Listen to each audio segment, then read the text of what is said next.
పరలోక రాజ్యం వెళ్ళాలంటే 10 ఆజ్ఞల్లో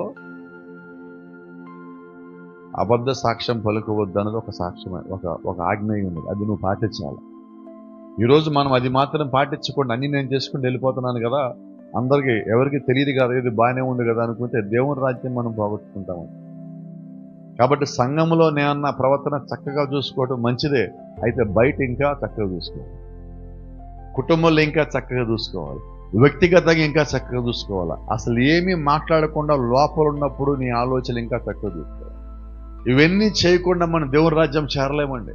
ఆయన కుమారుడు కుమార్తెగా మారలేమండి. కేవలం వాక్యం తెలిసి వాక్యం వినేసి ఏదో నాకు తెలిసిన పని పరిచయం సంఘంలో నేను చేసేస్తా ఉండి నేను పరిపూర్ణ అయిపోయాను అనుకుంటే అవ్వదు. లేఖనమంటుంది, నీ తండ్రి పరిపూర్ణుడు గనక నీవును పరిపూర్ణుడిగా ఉండబోలు. అంటే సంపూర్ణంగా ఉండాలి. మన లోపల లోపాలు లేకుండా ఉండటం పరిపూర్ణత. అంటే ఒక సర్కిల్ తీసుకుంటే ఎక్కడన్నా ఖాళీ ఉండే సర్కిల్ అనరండి. అలాగే మనలో కూడా ఎక్కడైనా లోపాలు ఉంటే మనం పరిపూర్ణం అవ్వము. ఆ పరిపూర్ణలు అవ్వటానికి ఆయన రక్తం మనకు కావాలి, పరిపూర్ణలు అవ్వటానికి ఆయన వాక్యం మనకు కావాలి, పరిపూర్ణలు అవ్వటానికి ఆయన ఆత్మ మనకు కావాలి. ఆ పరిపూర్ణతో రావటానికి దేవుడు ఈరోజు మళ్ళీ ఇలా నడిపిస్తున్నాడు. అందుకే ఇక్కడ మాట మీరు చెప్తున్నా, మనము వాక్యం కింద ఎక్కువ కాలం ఉంటూ, ప్రార్థనలో ఎక్కువ కాలం ఉంటూ, సత్యములు ఎక్కువ కాలం ఉంటే మనకి తెలియకుండా మనము కూడా అదే వాక్యంలాగా మారుతాం. ఎందుకని సంఘంలో తరచుగా మీరు ప్రార్థనలు మిస్ అవ్వద్దు అని చెప్పేది కారణం ఏంటంటే, విన్న వాక్యం మన లోపల పనిచేస్తూ ఉంటుంది. మనకు తెలియకుండా మన దగ్గర పనిచేస్తూనే ఉంటుంది. ఈరోజు మనం వాక్యం వింటాం, ఈరోజు మనకి అది గుర్తుండకపోవచ్చు, కానీ ఈరోజు విన్న వాక్యం సంబంధించిన ఏదో ఒక సంఘటన నీ జీవితంలో అత్యంత త్వరగా నీ దగ్గరికి వస్తుంది. వాక్యం మనం వింటాం, ఈ వారం ఈరోజు శుక్రవారం వాక్యం వింటాం, రేపు ఆదివారం లోపు దీనికి సంబంధించిన ఏదో ఒకటి నీకు ఎదురుపడుతుంది జీవితంలో.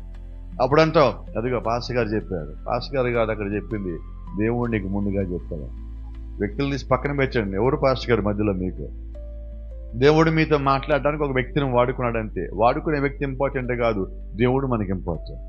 కాబట్టి దేవుడు మనకి ముందుగా ఎందుకు తెలియజేశాడంటే, ఇదిగో నీ జీవితంలో ఈ సందర్భం రాబోతున్నది కాబట్టి నీతో మాట్లాడున్నా. యేసుకు చాలాసార్లు చెప్పలేదా, ఇదిగో నేను ముందుగా మీకు చెప్పి ఉన్నాను కాబట్టి మీరు భయపడకండి, ఆ సమయానికి ఇలాగ జరుగును, మీకు ముందుగా చెప్పున్నాను. చాలా సందర్భాలు ఆయన మాట్లాడున్నాడు. అలాగే ఈరోజు అదే దేవుడు బలిపీఠం దగ్గర నుంచి సంఘంలో ఉన్న ప్రతి తన యొక్క కుమారుడు కుమార్తెతో మాట్లాడుతున్నాడు. ఆయన తెలియజేస్తున్నాడు, ఇదిగో నీకు ఈ సంగతి తెలియజేస్తాను కాబట్టి ఈ మాట పలికిన వాడిని నేనే. ఆ సంఘటన మన కళ్ళ ముందుకు వచ్చినప్పుడు, ఆ మాట మన జ్ఞాపకం వచ్చినప్పుడు అప్పుడు అంటాం మనం, అదిగో దేవుడు నాతో ముందే మాట్లాడు.